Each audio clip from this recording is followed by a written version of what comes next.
he would only have to work, how many days a month? Like maybe 8 days a month total? I don't even think that many, really. Yeah, he's got every 2-3 weeks at a time to train MMA, and then he comes in, does a couple matches of pro wrestling, and a guy at Bobby Lashley's athletic level is going to have no problem coming in on pro wrestling and just kicking everyone's ass. Which is what you feel bad. You feel bad for a guy like Rhino who's going to fight him this weekend on Sundays. I think that the matchmakers, I think they're like, Rhino's been stuck with this Jesse Neal or whatever that kid's name is, training him, and he hasn't really been, fighting any real contenders. But Rhino is unpredictable. He's dangerous, and he's angry. I think that. I think they think that Bobby Lashley's just going to go right through them, and for their sake, they're putting all their eggs in the Bobby Lashley basket. But I think Rhino could surprise some people. Yeah, I think this is my opinion. I think that Rhino is not going to be any problem for Bobby Lashley. I think he's going to beat Rhino pretty easily, probably in the similar manner that he beat Bob Sapp. In his last fight, I think he'll beat Rhino probably without too much trouble. I think where Bobby Lashley's going to run into trouble is with other guys that train in an MMA style. He might have trouble with Kurt Angle or Samoa Joe, maybe, or he might even he might have problem with a guy like Scott Steiner. Even though Scott Steiner's kind of older, he still was a major wrestling champion, an amateur style champion. I think he might have trouble with somebody like that. He might have trouble with somebody like Doug Williams from the British Invasion. He might have trouble with guys like that. But I think for the most part, overall, I think he's going to dominate most of the guys in TNA because most of the guys in TNA are more entertainers than they are athletes, and he's going to just probably kick everyone. It's hard, because I could also see a guy like Christopher Daniels. I could see him throwing Bobby Lashley off out of his safe zone.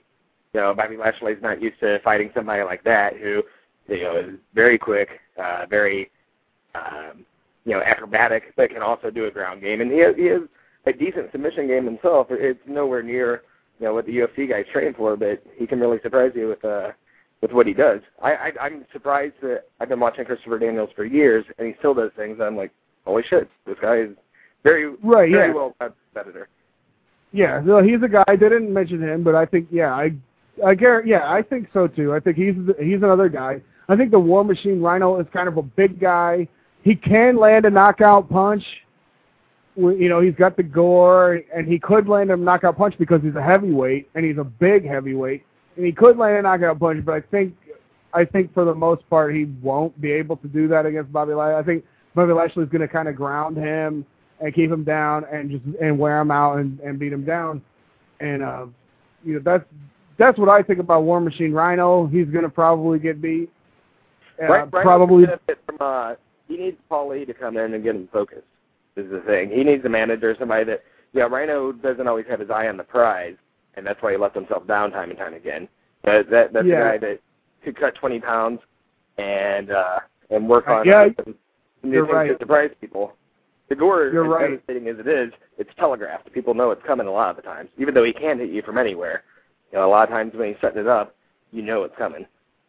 See, when you talk about him dropping some weight, I totally agree with that because for his frame, he is a little bit big. I mean, because you see what happened with The Undertaker when he lost, on his giant frame, The Undertaker lost, I don't know how much he lost, but he lost a considerable amount of weight, and he came back, and he has been awesome since his comeback. When I was really watching the F there, the WWE, whatever they call it, I think Undertaker was 326, 330, somewhere in there. And last time I saw him, I watched a couple WrestleManias ago or something like that, and he looked like he was down 275, 290, anywhere in there, and he was lean.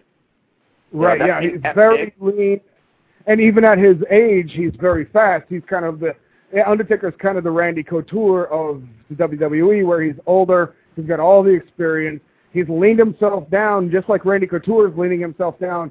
He's going back down to 205.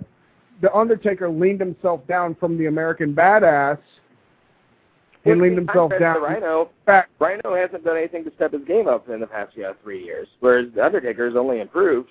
And, he brought in some MMA things that a lot of the guys in WWF weren't prepared for, that dragon sleeper he does and, his submission holds, whatever it's called. I mean, those guys didn't know. Yeah, he does. Right, yeah, he does triangle chokes, and he does go-go platas. Hey, let me pick up this call. I think our buddy Danny, you remember him from last week from Oklahoma? Yeah, he's from Oklahoma, not from Utah. Fuck Utah. Right, yeah. Utah was sickening. Oklahoma, I'm hoping you're better. Hey, guys. Danny? Yeah, hey. All right. Another great show tonight, guys. First of all, I got to say I'm watching the fights here in Oklahoma City. I didn't go to them, but I'm watching them live, and things have been real exciting around town today. But it looks like it's turning into a good night of fights. But two things I wanted to bring up this week that I was hoping you were going to touch on earlier in the show. I know the show's winding down, so I thought I'd call and bring them up. One is the death at the arena in Philly today, CZW, Matt Riot dying at the arena. Right. Do you guys hear about this? Yeah. I just read on a website about 2 hours ago. Okay, I was just wondering what you guys thought. Is CZW's ultra-violent image maybe catching up with them? Do you think this could spell trouble for CZW? Because the way I look at it... This is a training session. They weren't doing anything hardcore. And if you watch any CZW, you know that most of the card is not what they promote as far as they only put their top guys in the real hard matches. The young boys and the younger guys fight in mostly regular style matches. CZW has the reputation for having all the sick matches.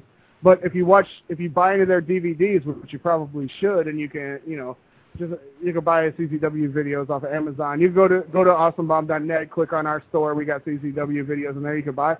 Most of the matches in the especially of the young guys, they're not doing the crazy sick Nick Mondo. They're not trying to mass transit people. They're trying to bring them up and get them ready for that. But that's my point exactly, is when I look at the CZW locker room, I mean, I just see guys with tons of talent, that really could just do anything. And so I don't know why they even need to, do that ultra-violent stuff. And I think this is just kind of, I don't know, maybe a bad thing for the company. No, but, I think, the ultra-violent stuff, they like to do that, like any guys like to do anything to compete. Guys like to see who's the toughest, who's got the biggest fucking dick in the fucking house, and that's what those guys are doing. I mean, it's like anything. Ring of Honor has the real wrestling indie market cornered. CZW has to separate themselves. But when ECW was at its height, they weren't doing anything nearly as sick as what CZW was doing.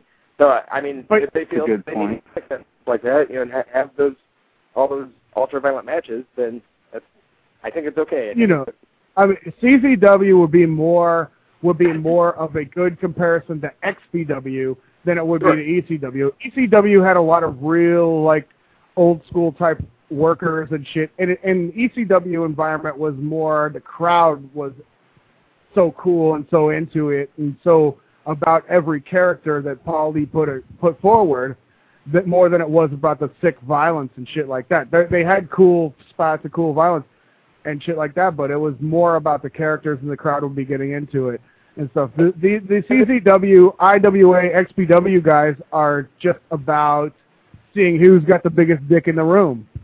And there's so much talent in those companies that it just disappoints me that they got to go there, because really they could be doing anything, They have families to feed. They do have a lot of talent, but there's no total nonstop action in Ring of Honor. I mean, you can't bring everybody in, and unfortunately that's where some guys have to cut their teeth. But you know what? I mean, they have so much talent. You're right about that, Danny. But at the same time, you have to understand the competitive nature of people.